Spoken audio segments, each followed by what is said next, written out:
He told her she was nothing without him. As they signed the final papers, he leaned in and whispered, "Have fun on the bus, Alice. I hope that settlement covers your rent for at least a month." He laughed, adjusting the cufflink on his $5,000 suit, and walked out to his new life. She stood alone on the curb, defeated. But the car that pulled up to the curb wasn't a taxi. And the man who stepped out to open her door wasn't just anybody. In that single second, her ex-husband's world built on arrogance and lies came crashing down. The air in the Harris County family courthouse smelled like stale coffee and cheap disinfectant. It was the scent of endings, and for Alice Hayes, it was an odor she'd become sickeningly familiar with. She sat on a hard wooden bench, her hands clasped tightly around a worn leather portfolio. She wore her only suit, a simple navy blue set from a department store. It was 3 years old, but clean and pressed. It was the suit she'd bought for the interview she thought she was going to have before Mark convinced her that his career at Goldman Sachs needed to be the priority. "One of us has to support the other," he'd said, smiling that winning smile that once charmed her. "And let's be honest, darling, my bonus potential is a little higher than your art history degree." So she'd supported. She'd managed their home, hosted his insufferable clients, and edited his reports, shrinking her own world until it fit inside the luxury condo he paid for. The heavy door to the hallway swung open and he appeared. Mark Anderson. He wasn't alone. Clinging to his arm was Chloe, the 24-year-old paralegal he'd sworn was just a friend. Chloe's blonde hair was immaculate, her white suit aggressively bright in the drab hallway. She carried a $10,000 Hermes Birkin bag, a bag Alice recognized. It was the one she'd pointed out in a window 6 months ago, just before she found the hotel receipts. Mark spotted Alice. His face, which she had once loved, twisted into a smirk of pure, unadulterated arrogance. "Alice, darling," he boomed, letting his voice echo. People turned to look. "I almost didn't recognize you. Are you okay? You look tired." Alice stood, refusing to be looked down upon. "Hello, Mark. Chloe." Chloe gave her a pitying smile that was more insulting than a slap. "Alice, I'm so glad this is all finally getting settled. It must be such a relief for you." "Mr. Anderson," Mark's lawyer, a shark named Graves, interrupted. "Room 3B, we're on the docket." Mark nodded, but his eyes stayed locked on Alice. He leaned in as if sharing a secret, though he spoke just loud enough for the people nearby to hear. "Seriously, Al, you should have taken the first offer. This whole song and dance in court? It's just sad." "I just want what's fair, Mark," Alice said, her voice barely a whisper. "Fair." He laughed. "Fair is what I built. You were just there. Did you really think the judge would give you half for what, arranging flowers?" He adjusted his silk tie, a brilliant, obnoxious blue. "Look, I've got to run. Big meeting after this. The condo is being listed Monday. Chloe and I are moving to the new place in River Oaks. But don't worry." He patted his breast pocket. "Your little settlement check is all ready to go. Don't spend it all in one place. Maybe a nice studio apartment near the bus line." He and Chloe swept past, leaving the scent of expensive cologne and mockery in their wake. Alice felt her face burn, but she refused to cry. She'd done all her crying in the lonely apartment she'd been renting for 6 months, the one paid for by selling the last of her grandmother's jewelry. Inside the courtroom, it was worse. Mark's lawyer painted her as a bitter, lazy wife who contributed nothing. Mark on the stand listed his assets, his promotions, his long hours. He generously offered her a one-time payout of $50,000. "She has no claim to my bonuses or my portfolio," Mark stated calmly. Ms. Hayes hasn't worked in 5 years. She has no concept of what it takes to earn at my level." When the judge, looking bored, finally stamped the papers, the gavel felt like a hammer blow to Alice's chest. It was done. She was divorced. She was free. And she was by Mark's metrics worthless. He knew it. As they filed out, he walked past her and didn't even look at her. He just said one final thing. "Good luck, Alice. You're going to need it." Alice walked out of the courthouse into the bright, humid Houston sunlight. The light felt abrasive, too, revealing. She clutched her portfolio, the $50,000 settlement feeling like 50,000 pieces of pity. It wouldn't last 6 months, not after she paid her lawyer. She heard them before she saw them, Mark and Chloe laughing as they bounded down the courthouse steps. "Dinner at Uchi tonight, baby," Mark said, pulling Chloe close and kissing her. "We're celebrating." "Oh, look," Chloe said, pointing with her chin. "She's still here." Alice was standing on the curb, her phone in her hand, trying to open the Uber app. Her hands were shaking. Mark strode over, his smile gone, replaced by a final look of condescension. "What's the matter, Alice?" "Can't get a signal. You know, for a $50,000 payout, you could probably afford a taxi. Or is that too much of a splurge?" Alice said nothing. She just stared ahead, focusing on the traffic. "God, you're pathetic," he hissed. "Look at you. You're a ghost. I did you a favor, Alice. I set you free. Now you can go back to whatever it is you did before you met me. Working in that dusty second-rate gallery." "Mark, leave her alone," Chloe said, not out of kindness but out of impatience. "Let's just go. My feet are hurting." "In a second, baby." Mark was enjoying this. This was his final victory. "I just want to see her off. Make sure she gets to her new life safely. Hope you brought a bus pass, Alice." He was about to say more when a car turned the corner. It wasn't just a car. It was a shadow. A silent, impossibly sleek piece of engineering that made Mark's brand-new BMW 7 Series parked down the street look like a child's toy. It was a Bugatti Veyron painted in a matte midnight black that seemed to drink the sunlight. It moved with a predator's grace and pulled to a stop directly in front of Alice. Mark and Chloe froze. Holy! Mark breathed, his eyes wide. He knew cars. He knew that this vehicle was worth more than his condo. "Who the hell is that?" They stared, assuming it was for a judge or a visiting politician. Then the driver's side door opened. The man who stepped out was not a chauffeur. He was tall, dressed in a charcoal gray suit so perfectly tailored it looked more like an extension of his body than clothing. His hair was silver at the temples, and his face was sharp, angular, and utterly impassive. He radiated an aura of absolute, terrifying authority. Mark knew that face. He'd seen it on the cover of Forbes. He'd seen it in the Wall Street Journal. It was Damian Sterling, the ghost of Wall Street, the recluse tech and logistics billionaire. A man rumored to be worth over $50 billion. A man whose company Sterling Industries was a major client of Goldman Sachs. Mark's blood turned to ice. His mouth went dry. "No," he whispered. "It can't be." Damian Sterling didn't look at Mark. He didn't look at Chloe. He didn't acknowledge their existence. He walked calmly around the front of the Bugatti and stopped directly in front of Alice. He reached out and, with a gentleness that seemed utterly at odds with his formidable presence, opened the passenger door. "Alice," he said. His voice was quiet, but it cut through the street noise like a scalpel. "Is this resolved?" Alice finally looked up, her expression calm. The trembling in her hands had stopped. "Yes, Mr. Sterling. It is finalized." "Good," he said. He glanced at her simple portfolio. "Did you bring the files on the Rotterdam acquisition?" "They're in my bag, sir," she replied. "Excellent. We have a flight to Geneva. The auction at Sotheby's is tomorrow, and I want to review the provenance on that lost Picasso one more time before we commit." He held the door for her. Alice paused and for the first time turned to look at Mark. She didn't look angry. She didn't look triumphant. She looked indifferent. It was the look one might give a stranger who had bumped into them in a crowd. She gave him a single small nod. "Goodbye, Mark."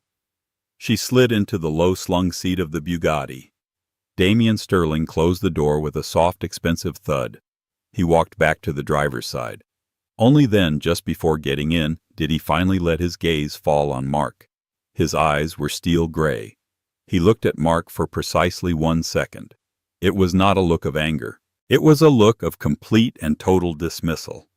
It was the look a king might give a court jester who had just told a bad joke. Then he got in the car. The engine, which had been nearly silent, growled to life, a deep thrumming sound of pure power. The car pulled away from the curb and disappeared into traffic, leaving Mark and Chloe standing in its exhaust. Chloe was the first to speak, her voice high and shaky. Mark. Who was that? How does she know? Who was that? Mark was frozen. His face was chalk white. The smirk was gone, replaced by a mask of dawning, sickening horror. That, he stammered, his $5,000 suit suddenly feeling like a cheap rental. That was Damian Sterling. 6 months earlier, Alice had been sleeping on her sister's sofa, surrounded by boxes of what was left of her life. Mark had been brutal. The moment she confronted him about Chloe, he hadn't just been defensive. He'd been offensive. He froze their joint accounts, hired Graves, and had her served with divorce papers before she'd even packed a bag. He claimed irreconcilable differences and financial abandonment, stating she was a drain on his assets. She was broken. The woman who had graduated top of her class in art history and curation from Yale, who had been the most promising junior curator at the Halcyon Gallery in New York before Mark moved them to Houston for his career, was now applying for jobs as a barista. One night, scrolling through obscure high-level job boards, she found a posting. It was anonymous, posted by a private recruitment firm.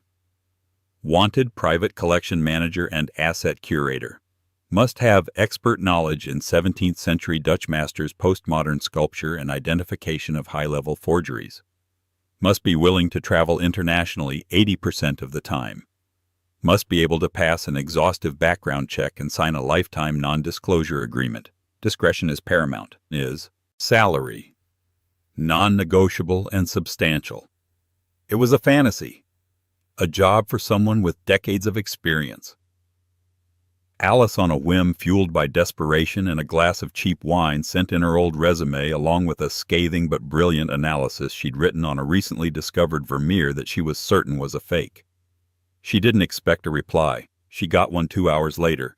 An email. Be at this address tomorrow, 9 a.m. Bring your passport. The address was a nondescript glass tower downtown.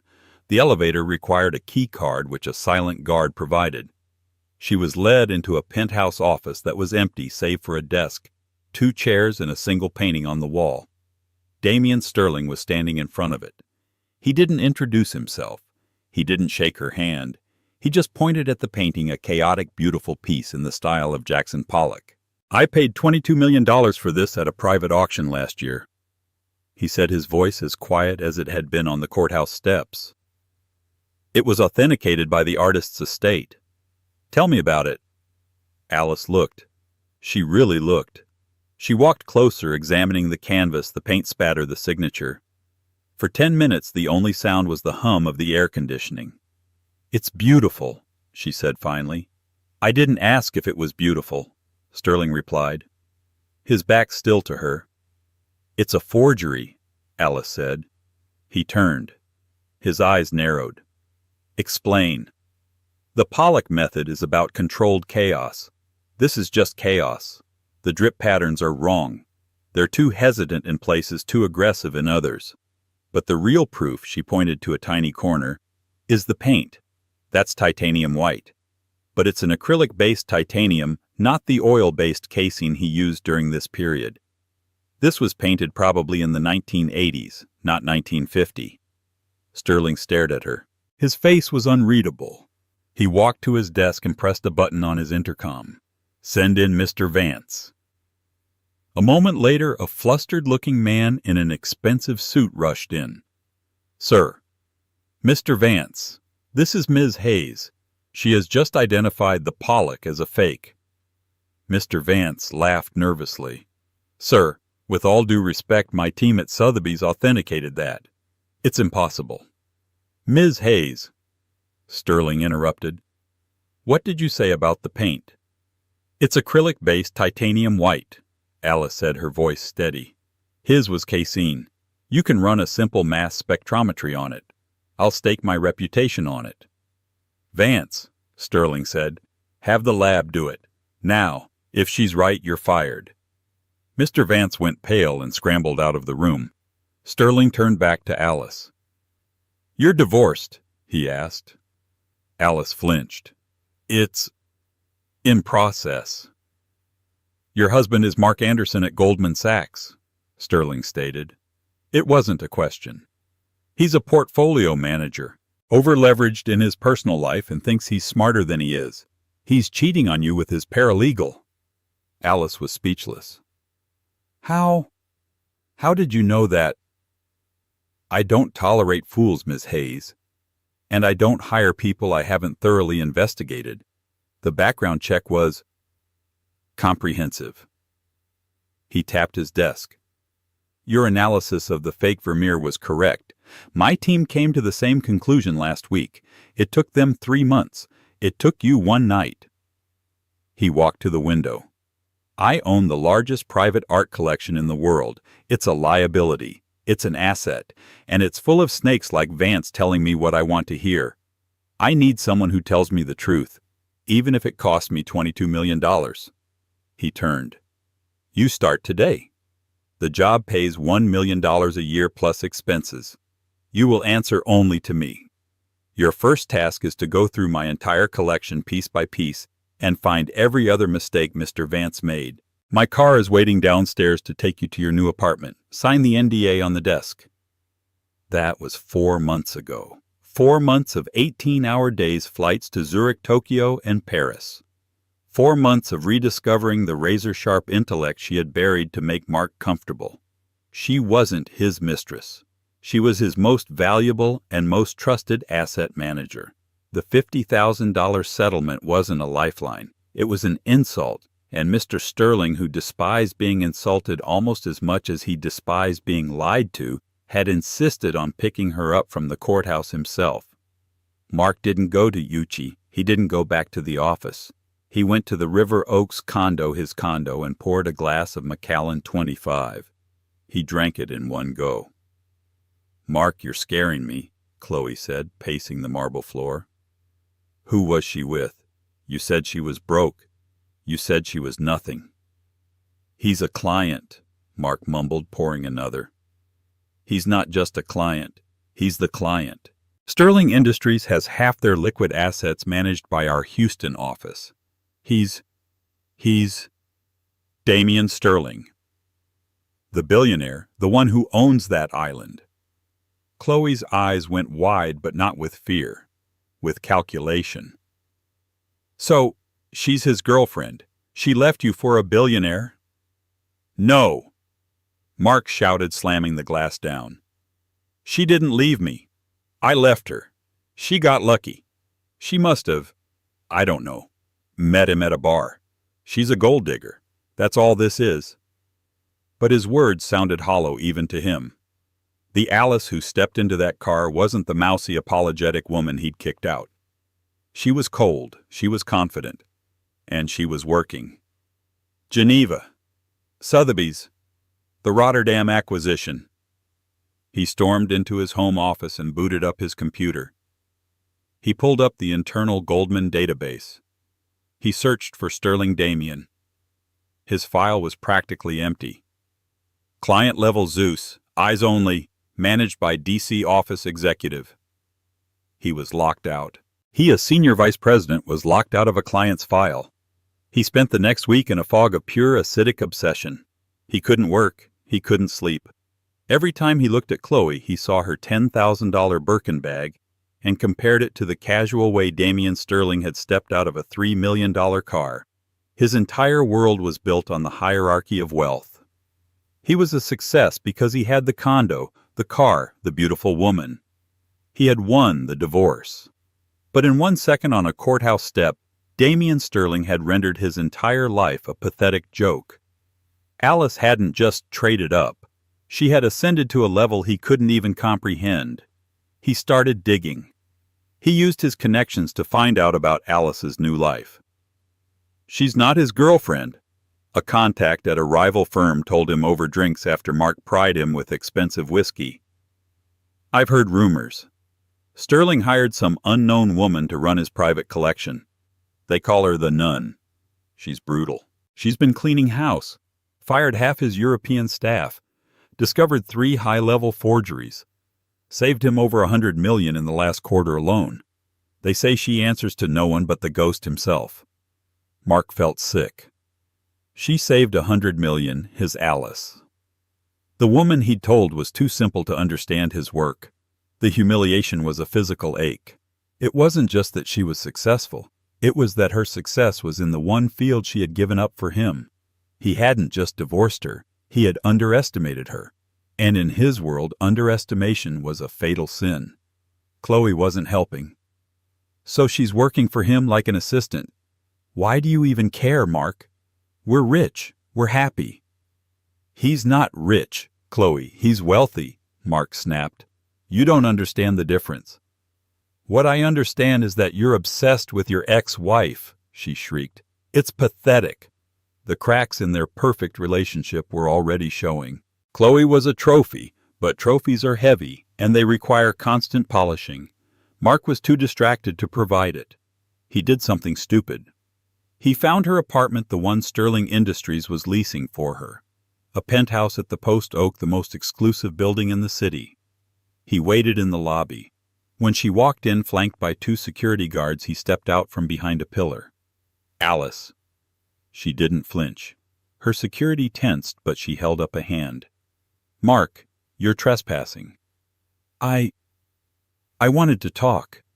He looked pathetic, and he knew it. Listen, Al. That man, Sterling, he's dangerous. You don't know the things I know. These men, they're users. You're in over your head. He was trying to sound concerned, but it came out as a desperate plea. Alice adjusted the strap of her bag. I'm in over my head, Mark. I'm late for a call with the curator of the Rijksmuseum. You are... What exactly? A mid-level manager worried about his bonus. You're right. I am in over my head. The water's just fine up here. You? You bitch, he spat. You think you're better than me? I don't think anything, Mark, she said, her voice devoid of all emotion. I'm just busy. Go home. Enjoy the condo. You earned it, remember? She walked past him. Her security guards, both men built like refrigerators, stared him down until the elevator doors closed. Mark was left alone in the opulent lobby, shaking with a rage so profound it choked him. In Geneva, Alice was in her element. The Sotheby's auction was a symphony of quiet wealth, and she was the conductor. She sat in a private skybox with Damien Sterling advising him. The Picasso is legitimate, she whispered, looking at the data on her tablet. Provenance is solid, but the Monet, the one in lot 34, it's a pass. My team in Paris loves it, Sterling murmured, not taking his eyes off the auctioneer. Your team in Paris is wrong. The brushwork on the water lilies is too precise. Monet's eyesight was failing by 1921. He was painting from memory and emotion. This was painted by someone with perfect vision trying to copy emotion.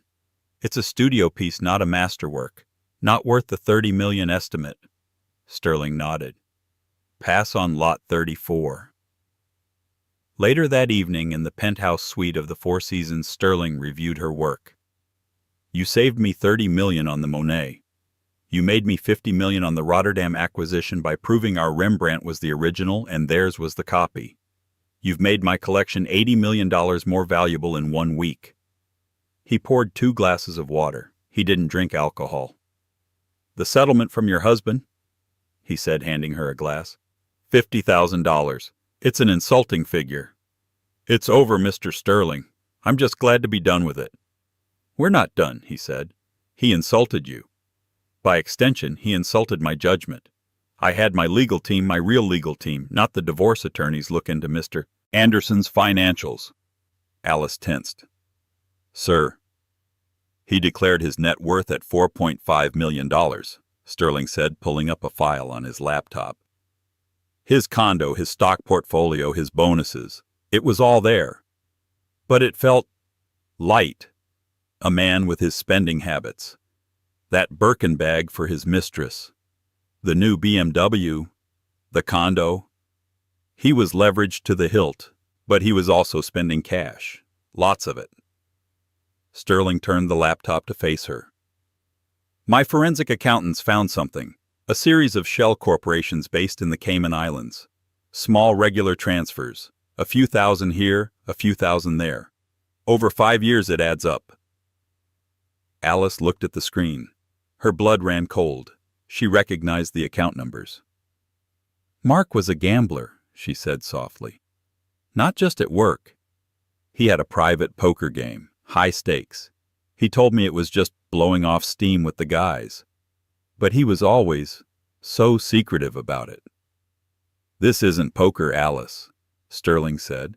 This is embezzlement. He's been skimming, taking small percentages off client management fees and diverting them.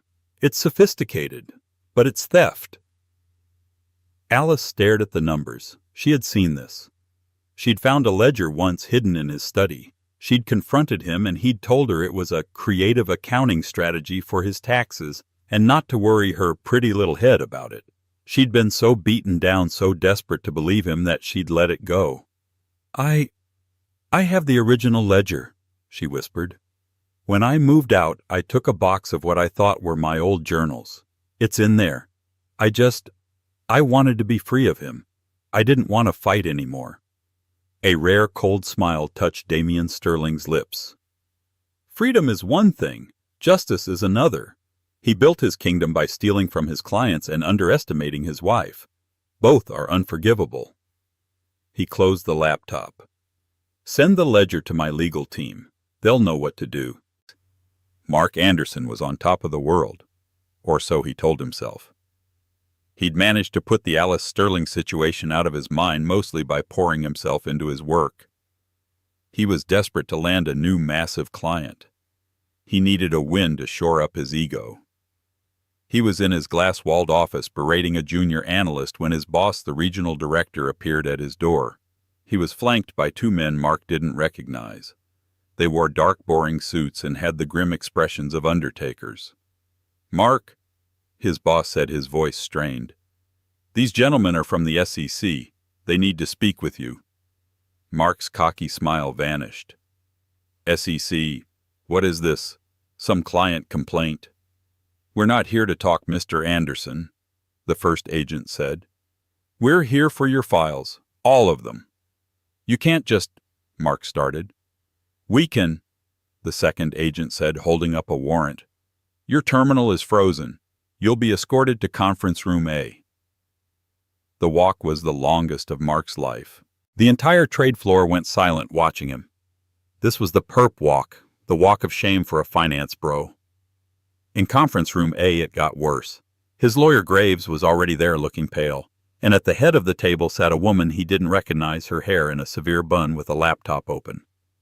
Mr. Anderson, the SEC agent said, we have evidence of a 5-year pattern of wire fraud, embezzlement, and money laundering. What? That's insane, Mark blustered. I'm one of the top earners in this office. The woman at the laptop spoke. Mr. Anderson, my name is Maria Jenkins. I'm the head of forensic accounting for Sterling Industries. For the past 4 weeks, at the request of Mr. Sterling, we have been conducting a private audit of all accounts managed by this office. We found irregularities. We passed those irregularities to the SEC. Mark's blood drained from his face. Sterling. It was Sterling. This is because of my ex-wife, Mark yelled, pointing at Graves. She put him up to this. It's divorce retaliation. This is the ledger you kept in your home study, correct? Ms. Jenkins said, sliding a book across the table. Mark looked at it. It was his. The one Alice had found. The one he thought was long gone. And these, she continued, are the corresponding transfers from Goldman Sachs client accounts into shell corporations in the Cayman Islands. The accounts. They're all in your name. You've stolen an estimated $8.4 million over 5 years. Mark was silent. He was done.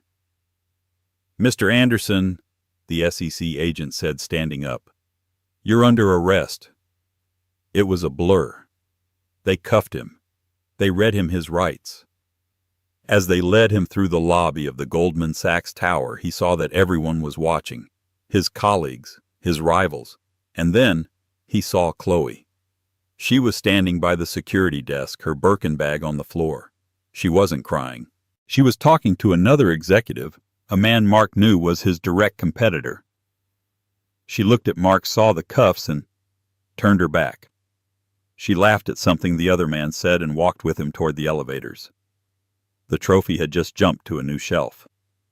As the agents pushed him through the revolving doors, Mark looked out onto the street.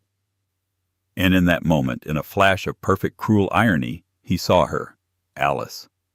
She wasn't there for him. She was just walking by, holding a cup of coffee, heading into the building next door, the Sterling Industries building. She happened to look over as the agents guided him into the back of an unmarked black car. Their eyes met through the glass. Mark expected to see triumph. He expected to see a smirk. He expected the same mockery he had shown her. He saw none of it. Alice just looked at him, her expression unreadable, and then a flicker of pity. It was the same look she'd given him on the courthouse steps, indifference tinged with a faint sadness. She turned her shoulders straight and walked into her building. That one look broke him more than the handcuffs.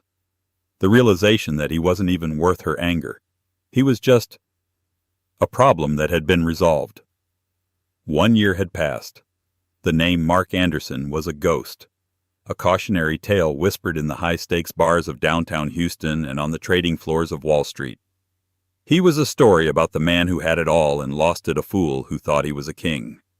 After a humiliating 6-month trial where his entire life of petty thefts, lies, and emotional abuse was laid bare, he'd pleaded guilty to 8 counts of wire fraud and embezzlement. He was currently serving a 7-year sentence in a federal low-security prison. He had lost the condo, his reputation, his car, and his freedom. He was by every metric he had ever valued a complete and total failure. The name Alice Hayes, however, was becoming a legend. Tonight was the coronation. The Metropolitan Museum of Art was a fortress of light against the cool Manhattan night. The unveiling of the Sterling Wing was the single most anticipated cultural event of the decade. It wasn't just a new wing. It was a tectonic shift in the art world. Damian Sterling, the ghost of Wall Street, had finally decided to show his cards, and he had chosen Alice Hayes to be his dealer. Alice stood just inside the arched entryway, a masterpiece of glass and light that bridged the old neoclassical building with the hyper-modern new wing.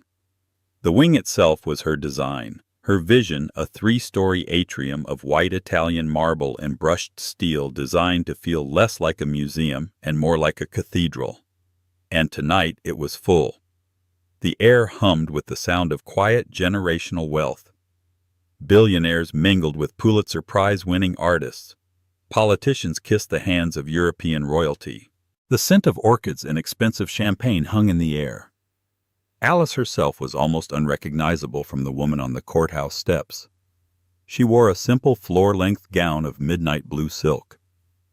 It was understated elegant and had cost more than Mark's BMW.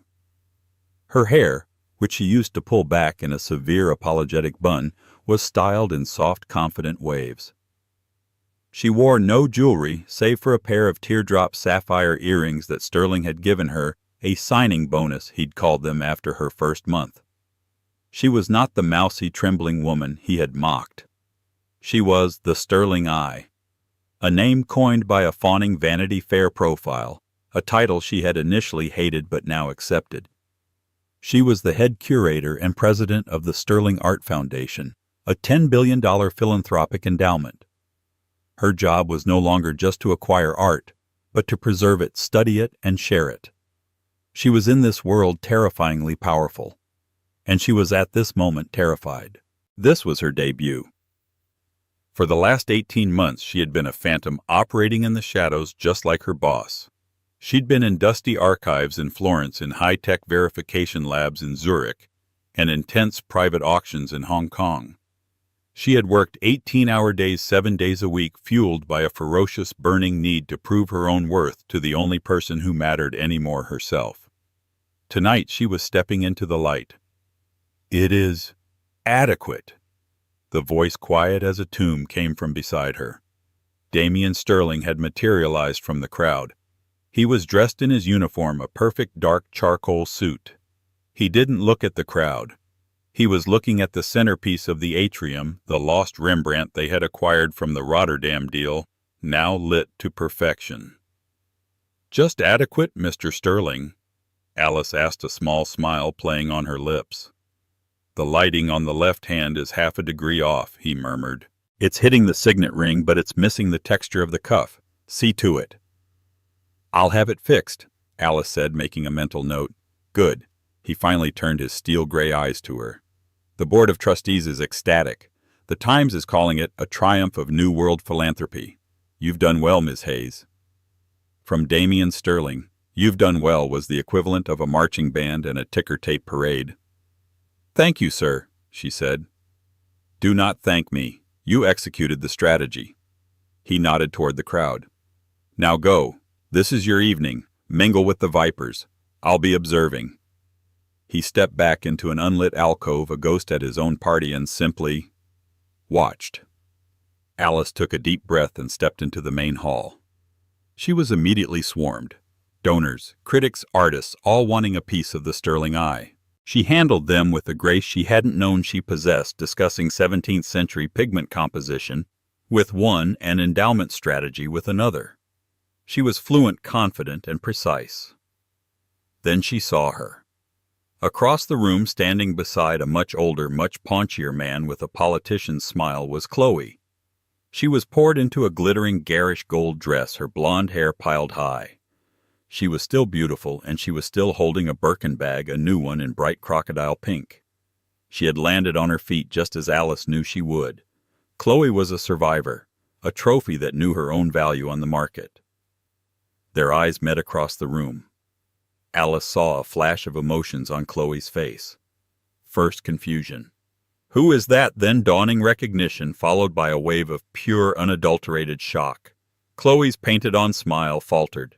She saw Alice's dress, her poise, the wing of a museum that was essentially her project. Chloe looked down at her own garish dress, at the aging man whose arm she was holding, and for a single beautiful second she looked cheap. Alice didn't smirk. She didn't glare. She didn't give her the satisfaction of any emotion at all. She simply held her gaze, gave a small, polite, and utterly dismissive nod, and turned back to the museum director she was speaking to. It was a small victory, but it was sweet. She was so focused on this small triumph that she didn't see the real threat until he was right in front of her. "Ms. Hayes, a pleasure." His name was Julian Thorne. He was the chief curator of the MoMA, a man from old money with a patrician accent and a deep-seated contempt for anyone who hadn't inherited their position. He saw the art world as his exclusive club, and she was the nouveau riche upstart with a billionaire's checkbook crashing the gates. In his eyes, she wasn't a curator. She was a glorified personal shopper. He was Mark Anderson, but with a Ph.D. from Cambridge. "Mr. Thorne," Alice said, her voice cool, "I'm so glad you could make it. I hope you're enjoying the exhibit." Thorne, flanked by a small parasitic entourage of critics and reporters, smiled a thin, condescending smile. "It is certainly an exhibit," he said, letting the word hang. "So much volume. Mr. Sterling has certainly been a busy bee. One wonders if there was any actual strategy behind the acquisitions, or if it was simply a matter of, 'I'll take one of those and one of those.'" The reporter scribbled. This was blood in the water. "The strategy," Alice said, her voice perfectly even, "is truth. We acquire pieces that have been lost, forgotten, or misattributed. We use Mr. Sterling's resources to restore them and give them back to the public. Like the Donatello in the South Gallery, the one your own museum declared a 19th century imitation." Thorne's face tightened. She had just very publicly reminded him that she had bought a piece he rejected, which her team had since authenticated, making it one of the most valuable sculptures in the world. "A lucky guess, my dear," Thorne sneered. "A blind squirrel finds a nut and all that. But luck runs out." He turned and pointed his long, pale finger aimed at the centerpiece, the Rembrandt. "This piece, for instance," he said, his voice rising, projecting to the crowd. "The lost Rembrandt. A bold claim. My colleagues at the Rijksmuseum in Amsterdam are deeply skeptical. They've had their own version, the Rotterdam Rembrandt, for 50 years. They believe it is the original." He stepped closer to her, his voice dropping to a conspiratorial, venomous whisper. "They believe, Mr. Sterling, and by extension you simply bought the provenance, paid off a few experts to create a paper trail. A costly, embarrassing mistake. You've built your entire wing around a fake Ms. Hayes, and tomorrow the Times is running a front-page story on that very skepticism." This was it. The ambush. The crowd went silent. The reporters' pens were flying. This wasn't just a challenge, it was an execution. He was accusing her in front of the entire art world of being a fraud. He was trying to do to her exactly what Mark had done, mock her, dismiss her, and paint her as a stupid, unqualified woman who was in over her head. She looked past Thorne's smug face across the vast atrium and saw Damian Sterling in the shadows. He was watching. He made no move to help. This was her test. Alice turned her back to Thorne and looked at the painting. She looked at it for a long, silent 10 seconds. She let the tension build. The only sound was the distant click of a camera. When she turned back, she was no longer nervous. She was a different person. She was the Sterling Eye. "Mr. Thorne," she said, her voice clear and cutting. "You're right to be skeptical. I was too." She walked toward the painting and the crowd parted for her. Thorne had no choice but to follow. She stopped directly in front of it. "You and your colleagues in Amsterdam are correct," she said. "The Rotterdam piece is brilliant. The brushwork is exquisite. The composition is identical. For 50 years it has been without question considered the original." Thorne smiled. "So you admit it. But it's a copy." Alice interrupted, her voice like steel. "A masterful contemporary copy painted by a student in his studio. And do you know how we know?" Thorne was silent. Alice pointed to the painted cuff on the subject's left wrist. "We know because of this. You've seen the painting, Mr. Thorne, but you haven't studied it. My team and I spent 4 months on this piece. We ran mass spectrometry, X-ray fluorescence, and infrared reflectography. The Rotterdam piece is painted on a standard oak panel, which is correct for the period." She tapped the wall label next to the painting. "This one, however, is painted on a panel of mahogany imported from the New World, a wood that Rembrandt was known to favor for his most important commissions, but which his students could almost never afford. But that's not the proof. That's just a hint." She looked directly at the New York Times reporter. "The proof is in the mistakes." She motioned for a museum attendant who handed her a tablet. She tapped the screen and a large monitor on the wall lit up, showing an infrared image of the painting. "This," Alice said, "is the pentimento, the underdrawing, the artist's original sketch which he painted over. Look at the subject's right hand. In the underdrawing he was holding a pair of gloves. In the final painting the gloves are gone and his hand is resting on the hilt of his sword."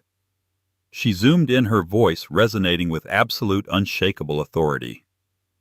"A forger, Mr. Thorne, copies the final product. They copy what they see. The Rotterdam painting. It has no pentimento. It was painted perfectly all at once. It's a brilliant copy of this, our final version." She turned to face the stunned crowd. "Only the master changes his mind. The Rotterdam piece is a copy. This is the original. This is the process. This is the truth." She then delivered the final devastating blow. She looked back at Thorne, her expression not triumphant, but almost pitying, the same look she had given Mark as he was forced into the police car. "My full analysis, including the spectral data and the IR scans, was sent to the Rijksmuseum 2 days ago. We received their official retraction of their original claim this morning. They will be co-authoring our paper on the discovery." She looked at the Times reporter. I believe their official statement is being released to your editor right about now. You may want to check your email. Your front page story is going to need a new headline. Julian Thorne's face was chalk white. He had been so sure. He had been so arrogant. He had been academically, forensically, and publicly gutted. He didn't say a word. He just turned his entourage melting away from him and walked humiliated out of the wing. The silence that followed lasted 3 seconds. Then it broke. The room erupted in thunderous, sustained applause. It wasn't just polite. It was a roar. Alice stood by the Rembrandt, her hand resting lightly on the wall label. She had done it. She hadn't yelled. She hadn't cried. She had used her mind. She had used the knowledge they'd told her was useless. She had won. Later, after the applause had finally died down, she walked to the podium to give her official remarks. Her earlier nerves were gone. She owned this room. She owned her life. Art, she said, her voice clear and strong, is not about possession. It's not about an asset on a balance sheet or a trophy for a wall. It is about preservation. It's about a conversation across centuries. It's about finding the truth in the canvas even when that truth has been painted over. She smiled a small, genuine smile that lit up her face. For too long, this world has been dominated by those who see art as just another way to prove their power. Tonight, we change that. The Sterling Wing is open not as a monument to wealth, but as a commitment to the truth, to the stories that were almost lost. The applause was, if possible, even louder. As the party began to wind down, the young, eager reporter from the New York Times, the one who had just gotten the biggest story of her career, found Alice by the window. "Ms. Hayes, that was incredible. An incredible achievement. You've come out of nowhere in the last 18 months. You've completely reshaped the auction world. What's your secret?" Alice took a sip of champagne, looking out over the lights of New York. She thought back to the courthouse, to the smell of stale coffee, to the feel of Mark's dismissive gaze, to the moment she thought her life was over, that she was worthless. "There's no secret," Alice said, her voice warm. "I just stopped letting other people define my worth. It turns out my pretty little head had a lot more in it than anyone, including myself, realized." The reporter scribbled furiously. Across the room, standing alone by a 17th-century Vermeer, was Damien Sterling. He was, as always, observing. He watched Alice hold the room not with threats or volume, but with quiet, unshakable competence. He caught her eye. He didn't smile. A smile was too much. But he gave her a single slow nod. The highest possible praise from the ghost of Wall Street. It was not a nod from a boss to an employee. It was not a nod from a man to a woman he had saved. It was a nod of respect, from one master to another. And that's the story of Alice Hayes. She learned that the best revenge isn't revenge at all. It's building a life so magnificent that your past becomes completely irrelevant. Mark tried to break her, but he only succeeded in removing himself as the single biggest obstacle to her success. She didn't need a billionaire to save her. She just needed an opportunity to save herself. What did you think of Alice's transformation? Was Mark's downfall just, or was it a cold, calculated move by Sterling?